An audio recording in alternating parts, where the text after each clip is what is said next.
નમસ્કાર દર્શક મિત્રો, આપ જોઈ રહ્યા છો બે ઇન્ડિયા ન્યૂઝના આપની સાથે હું છું બરખા। મહત્વની ખબરમાં સ્વાગત છે આપનું। સમાચારની શરૂઆત કરીએ તો નડાબેટમાં રાજ્ય સરકાર અને બીએસએફના સહઆયોજનથી આંતરરાષ્ટ્રીય યોગ દિવસની ઉજવણી કરવામાં આવશે। સ્વયં અને સમાજ માટે યોગની થીમ પર રાજ્યભરમાં 312 મુખ્ય સ્થળોએ યોગ દિવસની ઉજવણી કરવામાં આવનાર છે। મુખ્યમંત્રી ભૂપેન્દ્ર પટેલ આવતીકાલે નડાબેટ ખાતે યોગ દિવસની ઉજવણી કરશે।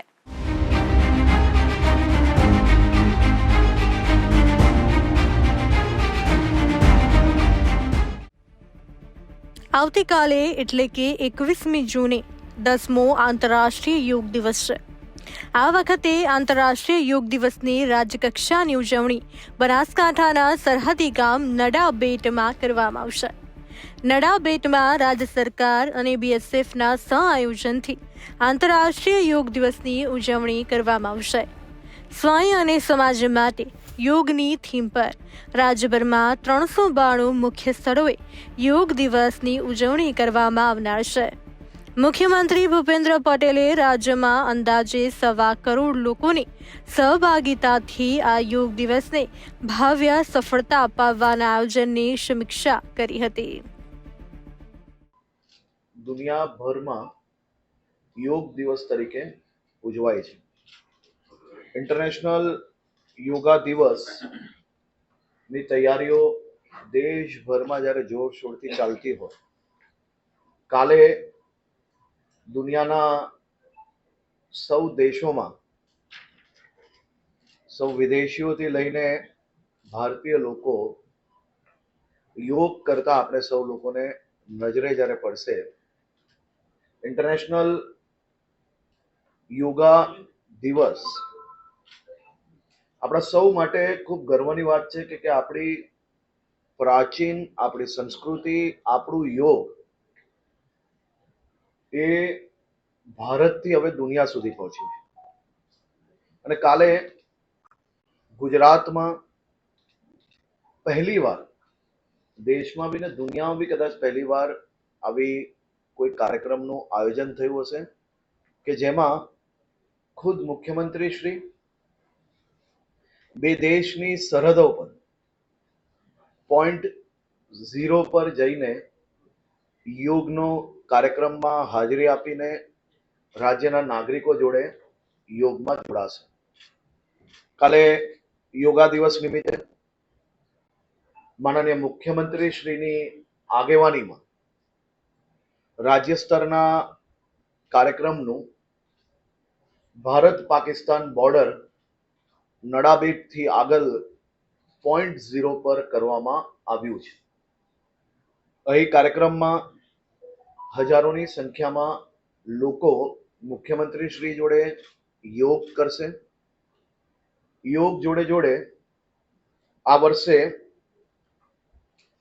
આદરણીય પ્રધાનમંત્રી શ્રીએ આ યોગ દિવસનો નારો કે સ્વયં અને સમાજ માટે યોગ સૌ લોકો કરે એનો સંદેશો ભારત પાકિસ્તાનની બોર્ડર પરથી આપશે। રાજ્ય સરકાર, બીએસએફ અને બોર્ડરો પર રહેતા ગામના સરપંચો, ગામના નાગરિકો સૌ લોકોએ સાથે મળીને આ કાર્યક્રમનું આયોજન કર્યું છે।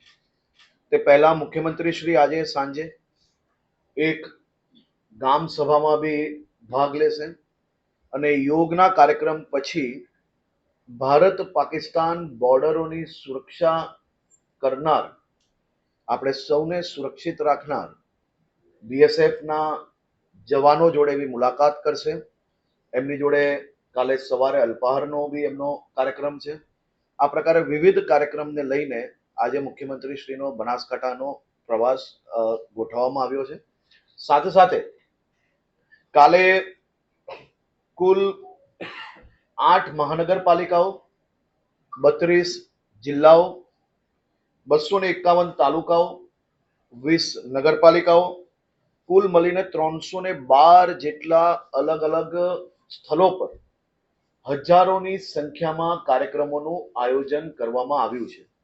રાજ્યની સૌ શાળાના વિદ્યાર્થીઓ, કોલેજોના વિદ્યાર્થીઓ, હેલ્થ વર્કર્સ, પોલીસ વિભાગ, જેલોમાં અને સૌ સામાજિક સંસ્થાઓ બી ખૂબ મોટી સંખ્યામાં કાલના આ યોગ દિવસના કાર્યક્રમમાં જોડાવાના છે. કુલ મળીને હમણાં સુધીના રજિસ્ટ્રેશનના આધારે રાજ્યના સૌ નાગરિકોની સાથે મળીને 1.25 કરોડથી વધારે લોકોનું રજિસ્ટ્રેશન હમણાં સુધી થયું છે અને હજી બી ખૂબ મોટી સંખ્યામાં નોન રજિસ્ટ્રેશન એટલે કે નાના નાના સામાજિક અને સંસ્થાઓ અને સોસાયટીમાં જે કાર્યક્રમોનું આયોજન કર્યું છે તેમાં બી આટલી જ મોટી સંખ્યામાં લોકો જોડાવાના છે. ગ્રામ પંચાયતથી લઈને મહાનગરપાલિકા સુધી શાળાઓ, કોલેજ, ITI, જેલ, આરોગ્ય સંસ્થાઓ સૌ કોઈ યોગ દિવસની ઉજવણીમાં ભાગ લેશે. રાજ્યકક્ષાના કાર્યક્રમમાં મુખ્યમંત્રી ભૂપેન્દ્ર પટેલની સાથે વિધાનસભા અધ્યક્ષ શંકર ચૌધરી અને રમતગમત રાજ્યમંત્રી હર્ષ સંઘવી પણ જોડાશે. મુખ્યમંત્રી ભૂપેન્દ્ર પટેલની અધ્યક્ષતામાં મળેલી ઉચ્ચસ્તરીય બેઠકમાં 10મા આંતરરાષ્ટ્રીય યોગ દિવસની ઉજવણીને આખરી ઓપ અપાયો હતો. આ બેઠકમાં રમતગમત રાજ્યમંત્રી હર્ષ સંઘવી, યોગ બોર્ડના અધ્યક્ષ સહિત વરિષ્ઠ અધિકારીઓ હાજર રહ્યા હતા. આંતરરાષ્ટ્રીય યોગ દિવસની શરૂઆત કરવાનો શ્રેય આપણા વડાપ્રધાન નરેન્દ્ર મોદીને જાય છે. તેમની જ પ્રેરણાથી યુનાઇટેડ નેશન્સ દ્વારા 21મી જૂનને આંતરરાષ્ટ્રીય યોગ દિવસ જાહેર કરવામાં આવ્યો છે.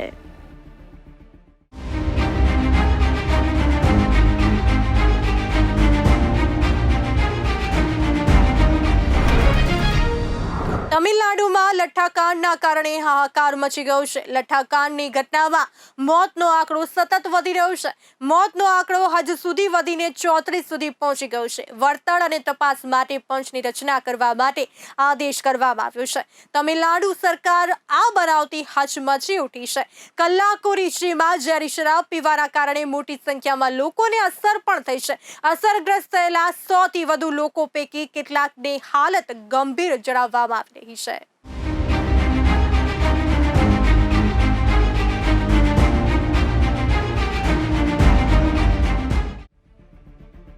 તમિલનાડુના કલ્લાકુરીચી જિલ્લામાં ઝેરી શરાબ પીવાના કારણે મોટી સંખ્યામાં લોકોના મોત થયા છે.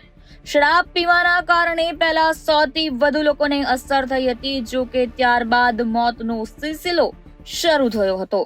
પહેલા 5, ત્યારબાદ 10 અને સવાર પડતા તો મોતનો આંકડો વધીને 34 સુધી પહોંચી ગયો છે. હજુ મોતનો આંકડો વધુ વધી શકે છે અને આ સંબંધમાં એકની ધરપકડ કરવામાં આવી છે. અધિકારીઓએ આશંકા વ્યક્ત કરી છે કે મૃતાંક વધી શકે છે. કલ્લાકુરીચીના જિલ્લા કલેક્ટર MS પ્રશાંતે જિલ્લાની સરકારી મેડિકલ કોલેજ હોસ્પિટલમાં સારવાર લઈ રહેલા લોકોને મળ્યા હતા. મુખ્યમંત્રી MK સ્ટાલિને મૃત્યુ પર શોક વ્યક્ત કર્યો હતો અને કહ્યું કે તેને રોકવામાં નિષ્ફળ રહેલા અધિકારીઓ સામે કાર્યવાહી કરવામાં આવી છે. સ્ટાલિને એક્સ પરની એક પોસ્ટમાં કહ્યું છે કે કલ્લાકુરીચીમાં ભેળસેળ વાળો દારૂ પીનારા લોકોના મોતના સમાચાર સાંભળીને હું આઘાત અને દુઃખી છું. આ કેસમાં ગુનામાં સંડોવાયેલા લોકોની ધરપકડ કરવામાં આવી છે અને તેને રોકવામાં નિષ્ફળ રહેલા અધિકારીઓ સામે પણ કાર્યવાહી કરવામાં આવી છે. તેમણે કહ્યું કે જો જનતા આવા ગુનાઓમાં સંડોવાયેલા લોકો વિશે માહિતી આપશે તો તાત્કાલિક કાર્યવાહી કરવામાં આવશે. સમાજને બરબાદ કરતા આવા ગુનાઓને કડકાઈથી ડામવામાં આવે છે. તમિલનાડુના ગવર્નર RN રવિએ મૃત્યુ પર શોક વ્યક્ત કર્યો હતો અને પીડિતોના ઝડપથી સ્વસ્થ થવાની પ્રાર્થના કરી હતી. તમિલનાડુ રાજભવન દ્વારા શેર કરવામાં આવેલ એક પોસ્ટમાં કહેવામાં આવ્યું છે કે મને એ જાણીને ખૂબ જ આઘાત લાગ્યો છે કે કલ્લાકુરીચીમાં નકલી દારૂના સેવનથી ઘણા લોકોએ જીવ ગુમાવ્યા છે. અન્ય ઘણા લોકો ગંભીર સ્થિતિમાં પોતાના જીવન માટે લડી રહ્યા છે. રાજ્યપાલે રાજ્યના જુદા જુદા ભાગોમાંથી નકલી દારૂના સેવનને કારણે મૃત્યુના સતત અહેવાલ પર ચિંતા વ્યક્ત કરી હતી.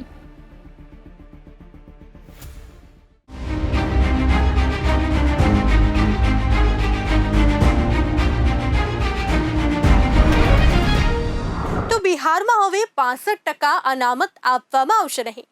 કારણ કે પટના હાઈકોર્ટે આ મામલે સુનાવણી કરતી વેળા મોટો ચુકાદો આપ્યો છે। આના કારણે બિહારમાં નીતિશ કુમાર સરકારને મોટો ફટકો પડ્યો છે। બિહાર સરકાર દ્વારા અનામત વધારી દેવાના નિર્ણયને પટના હાઈકોર્ટે રદ કરી દીધો છે। મહાગઠબંધનની સરકારમાં 50% અનામતને વધારીને 65% કરવામાં આવ્યું હતું। બિહારના એ કાયદાને રદ કરી દેવામાં આવ્યો છે, જેમાં પછાત વર્ગ, અનુસૂચિત જાતિ અને અનુસૂચિત જનજાતિ માટે અનામત 50% વધારીને 65% કરવામાં આવ્યું હતું।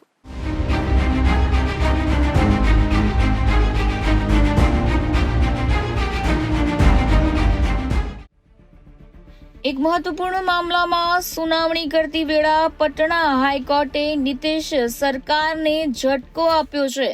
ઈબીસી, એચસી અને એસટી માટે 65% અનામતને રદ કરવામાં આવ્યું છે। બિહાર સરકારે પછાત વર્ગો, અતિ પછાત વર્ગો અને અનુસૂચિત જાતિ અને અનુસૂચિત જનજાતિ માટે અનામત 50%થી વધારીને 65% કરવામાં આવ્યા બાદ આને લઈને કાયદાકીય પાસા ઉપર ચર્ચા ચાલી રહી હતી। આ કેસમાં પટના હાઈકોર્ટે ગૌરવ કુમાર અને અન્ય દ્વારા દાખલ કરવામાં આવેલી અરજીઓ ઉપર સુનાવણી કરી હતી।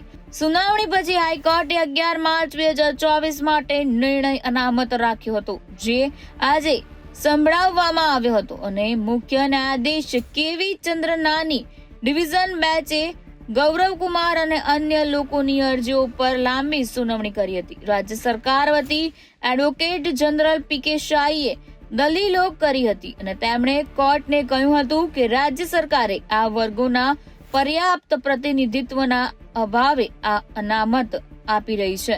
રાજ્ય સરકારે આ અનામત અનુપાતિક આધાર પર નહોતું આપ્યું। આ અરજીઓમાં રાજ્ય સરકાર દ્વારા 9 નવેમ્બર 2023ના રોજ પસાર કરાયેલા કાયદાને પડકારવામાં આવ્યો હતો, જેમાં એસસી, એસટી અને ઈબીસી અને અન્ય પછાત વર્ગોને 65% અનામત આપવામાં આવ્યું હતું, જ્યારે સામાન્ય વર્ગના ઉમેદવારો માટે માત્ર 35% પોસ્ટ પર જ રાખવામાં આવી હતી।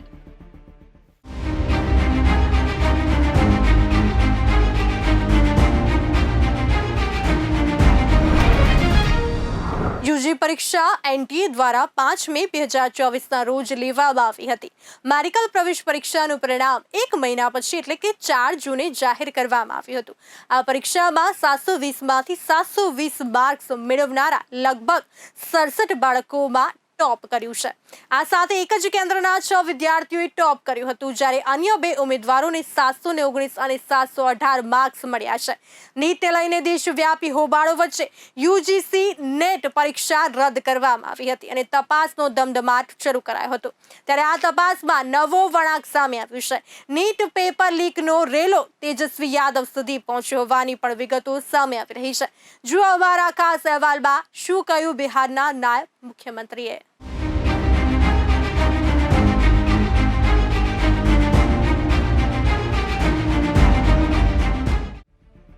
બિહારના નાયબ મુખ્યમંત્રી વિજય કુમાર સિન્હાએ નીટ પરીક્ષા મુદ્દે આજે પ્રેસ કોન્ફરન્સ કરીને મોટો દાવો કર્યો છે। નીટ પેપર લીકમાં કેટલાક આરોપીઓ સરકારી ગેસ્ટ હાઉસમાં રોકાયા હોવાની વાત સામે આવી છે। વિજય સિન્હાનો દાવો છે કે ગેસ્ટ હાઉસના કર્મચારીને બિહારના પૂર્વ ડેપ્યુટી સીએમ તેજસ્વીના પીએસ પ્રીતમ કુમારે બોલાવ્યા હતા અને આ પછી ત્યાં રૂમ બુક કરાવ્યો હતો। ગેસ્ટ હાઉસના એન્ટ્રી રજિસ્ટરમાં અનુરાગ યાદવનું નામ છે અને તેની બાજુમાં મંત્રીજી લખેલું છે। વિજય સિન્હાનો દાવો છે કે આ મંત્રી તેજસ્વી યાદવ માટે લખવામાં આવ્યું હતું અને વિજય સિન્હાએ કહ્યું છે કે 1 મેના રોજ તેજસ્વી યાદવના અંગત સચિવ પ્રીતમ કુમારે ગેસ્ટ હાઉસના કર્મચારી પ્રદીપ કુમારને ફોન કર્યો અને સિકંદર કુમાર યાદવેદુ માટે રૂમ બુક કરાવવા કહ્યું હોવાના આક્ષેપ કર્યા હતા। कि 1 मई को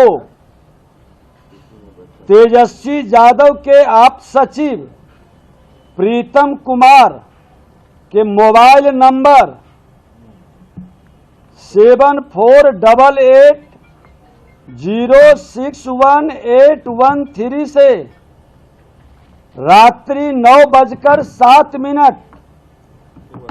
पथ निर्माण विभाग में कार्यरत प्रदीप कुमार के मोबाइल नंबर 9430469924 पर NHI गेस्ट हाउस में सिकंदर कुमार जादवेंदु के लिए कमरे की बुकिंग कराने के लिए फोन आया था।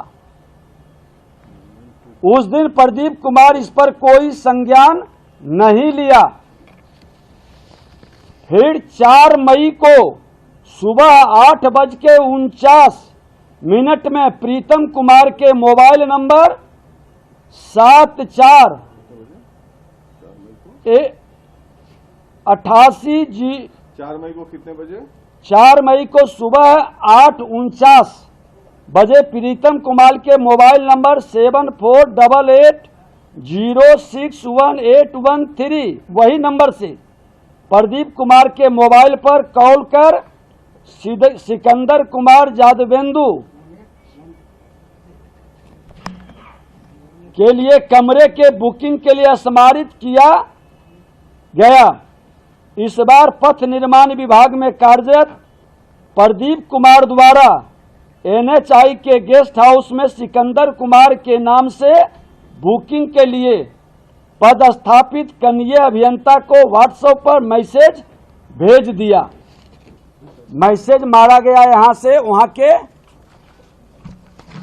जो कनीय अभियंता अभी SDO हैं प्रभार में हैं, इन दोनों ने लिख करके दिया है कि पहला दिन हमने इग्नोर किया।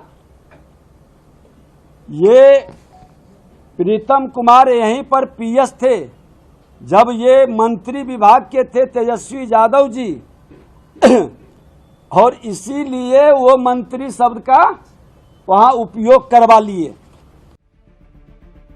બિહાર પોલીસની તપાસ agency SIT NEET UG paper leak કેસમાં તપાસમાં વ્યસ્ત છે. દેશના 24 લાખ નીટ ઉમેદવારો આ એજન્સીની તપાસ પર પોતાની આશાઓ બાંધી રહ્યા છે. ઉમેદવારોને આશા છે કે તપાસ એજન્સી સુપ્રીમ કોર્ટમાં પુરાવા રજૂ કરશે અને નીટ પેપર લીક મામલે સુપ્રીમ કોર્ટમાં 8 જુલાઈએ સુનાવણી થવાની છે અને એજન્સીએ ઘટના સ્થળેથી મળી મળેલા પ્રશ્નપત્ર સહિત તમામ પુરાવા અને અન્ય પુરાવા એકત્ર કરવાનું શરૂ કર્યું છે. સૂત્રોના જણાવ્યા અનુસાર એજન્સી પાસે એવા મજબૂત પુરાવા છે જેને રજૂ કર્યા બાદ સુપ્રીમ કોર્ટે અંતિમ નિર્ણય લઈ શકે છે અને પરીક્ષાર્થીઓ અને પરીક્ષા માફિયાઓની ધરપકડ અને તેમની પાસેથી મળેલા પુરાવાના આધારે તપાસ એજન્સી દાવો કરે છે કે પેપર લીક થયું હતું. નીટ પેપર લીક કેસમાં 2 ઉમેદવારો બુધવારે આર્થિક અપરાધ એકમના પટના મુખ્યાલય પહોંચ્યા અને આ બંને ઉમેદવારોની લગભગ 2.5 કલાક સુધી પૂછપરછ કરવામાં આવી હતી. બખતિયારપુરની રહેવાસી ઈશા તેના માતા પિતા સાથે આવી હતી, જ્યારે બીજી યુવતી તેના પિતા અને કાકા સાથે આવી હતી. ઈશાએ પૂછપરછ કરતા પહેલા કહ્યું હતું કે તે ઇકોનોમિક્સ ઓફેન્સ યુનિટની તપાસમાં સહયોગ કરશે. તેના પિતા સાથે પહોંચેલી બીજી છોકરીએ તેનું નામ જાહેર કર્યું નહોતું. તેમણે સ્પષ્ટપણે કંઈ પણ કહેવાની ના પાડી અને EOUએ ઉમેદવારો તેમજ તેમના માતા પિતાની પૂછપરછ કરી છે. અગાઉ EOUએ 9 ઉમેદવારોને પૂછપરછ માટે બોલાવ્યા હતા.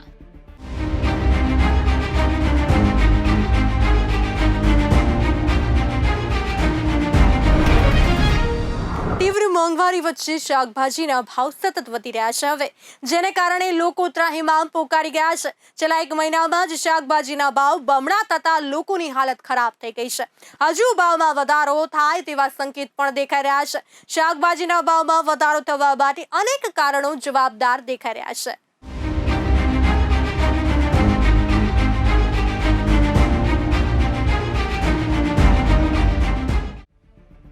શાકના ભાવમાં રેકોર્ડ ગતિથી વધારો થયો છે, જેના કારણે સામાન્ય લોકો ત્રાહિમામ પોકારી ગયા છે. અમદાવાદમાં શાકભાજીના ભાવ મે મહિનાની સરખામણીમાં બમણા થઈ ગયા છે, જેને કારણે ગૃહિણીઓ અને ખેડૂતો બંને મુશ્કેલીમાં મુકાયા છે. ટામેટાના ભાવ 100 રૂપિયા પ્રતિ કિલો સુધી પહોંચી ગયા છે, જ્યારે આદુ 200 રૂપિયા પ્રતિ કિલો અને ગવાર 120 રૂપિયા પ્રતિ કિલો વેચાઈ રહ્યું છે. કોથમીરનો ભાવ પણ 120 રૂપિયાથી વધીને 200 રૂપિયા પ્રતિ કિલો થઈ ગયો છે. અને આ ભાવ વધારા પાછળ પાકમાં ઘટાડો, પરિવહન ખર્ચમાં વધારો અને વધતી માંગ જેવા અનેક પરિબળો જવાબદાર છે. ખેડૂતોનું કહેવું છે કે તેમને ઉત્પાદનનો યોગ્ય ભાવ મળી રહ્યો નથી, જ્યારે ગૃહિણીઓનું કહેવું છે કે શાકભાજી ખરીદવી ખૂબ મોંઘી બની ગઈ છે. આ સમસ્યાનો કોઈ ઉકેલ નહીં મળે તો આગામી દિવસોમાં શાકભાજીના ભાવમાં વધારો થઈ શકે છે. ગત સપ્તાહે દેશના રાજ્યોમાં ટામેટા, રીંગણ, કેપ્સિકમ, પાલક, મેથી વગેરે શાકભાજીના ભાવ બમણા થઈ ગયા હતા. તે જ સમયે માંગમાં વધારો અને ડુંગળી અને લસણની ઓછી સપ્લાયને કારણે ભાવમાં નોંધપાત્ર વધારો થયો છે. વાસ્તવમાં બકરી ઈદ પહેલા ડુંગળી અને લસણની માંગ વધી હતી, જે બાદ વેપારીઓ અને ખેડૂતોએ સ્ટોક બંધ કરવાનો શરૂ કરી દીધો છે અને આ પછી ડુંગળીના ભાવમાં લગભગ 20 થી 25 રૂપિયા પ્રતિ કિલોનો વધારો નોંધાયો હતો. ત્યારે લસણ 200 રૂપિયા પ્રતિ કિલોથી 350 રૂપિયા પ્રતિ કિલો સુધી મોંઘું થઈ ગયું છે. શાકભાજીથી માંડીને કઠોળ, ચોખા, તેલ વગેરેની કરિયાણાની ચીજ વસ્તુઓના ભાવમાં અચાનક થયેલા વધારાની અસર ગ્રાહકો પર પડી રહી છે. મોંઘવારીના કારણે સામાન્ય માણસ માટે પરિવારનું ગુજરાન ચલાવવું લગભગ અશક્ય બની ગયું છે. શાકભાજીના વધેલા ભાવ અંગે વેપારીઓનું કહેવું છે કે ઓછા ઉત્પાદનના કારણે શાકભાજીના ભાવમાં વધારો થયો છે. રાજ્યમાં ડુંગળીના ભાવમાં થયેલા વધારા અંગે વેપારી એસોસિએશનને જણાવ્યું છે કે નાસિકથી આયાત થતા ઊંચા ભાવને કારણે ડુંગળીના ભાવમાં વધારો થઈ રહ્યો છે.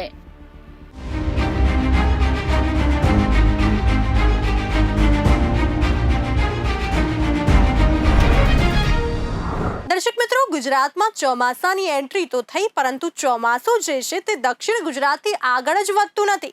ગુજરાતના બાકીના જિલ્લાઓ વરસાદની કાગડોળે રાહ જોઈ રહ્યા છે. ત્યારે હવામાન નિષ્ણાત અંબાલાલ પટેલે ગુજરાતમાં ભારે વરસાદની આગાહી કરી છે.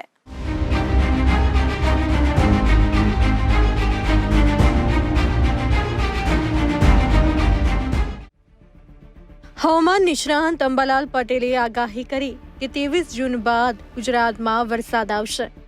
28 થી 30 જૂન વચ્ચે સૌરાષ્ટ્ર અને દક્ષિણ ગુજરાતમાં ભારે વરસાદની આગાહી કરી છે.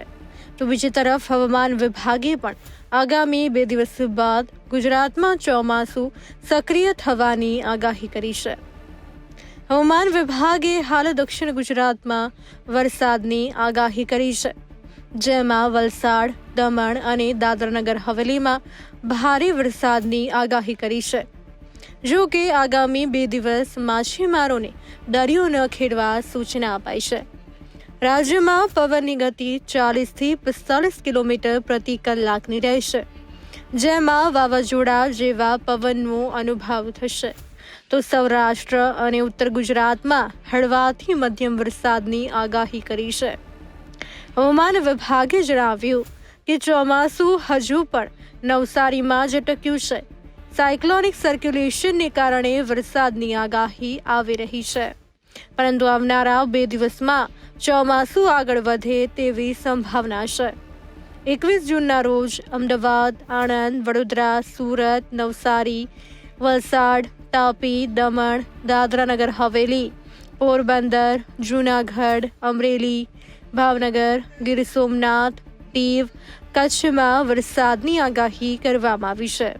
22 જૂનના રોજ અરવલ્લી, દાહોદ, મહીસાગર, પંચમહાલ, વડોદરા, છોટાઉદેપુર, સુરત, ડાંગ, નવસારી, વલસાડ, તાપી, દમણ, દાદરાનગર હવેલી, પોરબંદર, જૂનાગઢ, અમરેલી, ભાવનગર, ગીર સોમનાથ, દીવ, કચ્છમાં વરસાદની આગાહી કરવામાં આવી છે.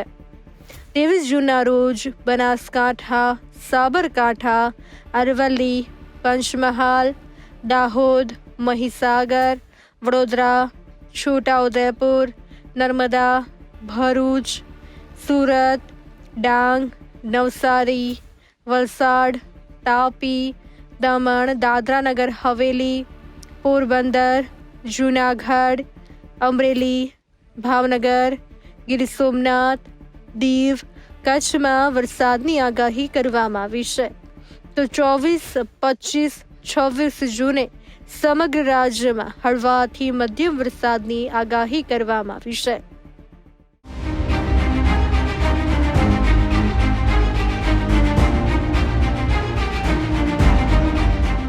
તો મહત્વની ખબરમાં ફરી મળીશું આજ સમય. ત્યાં સુધી જોતા રહો બે ઇન્ડિયા. નમસ્કાર.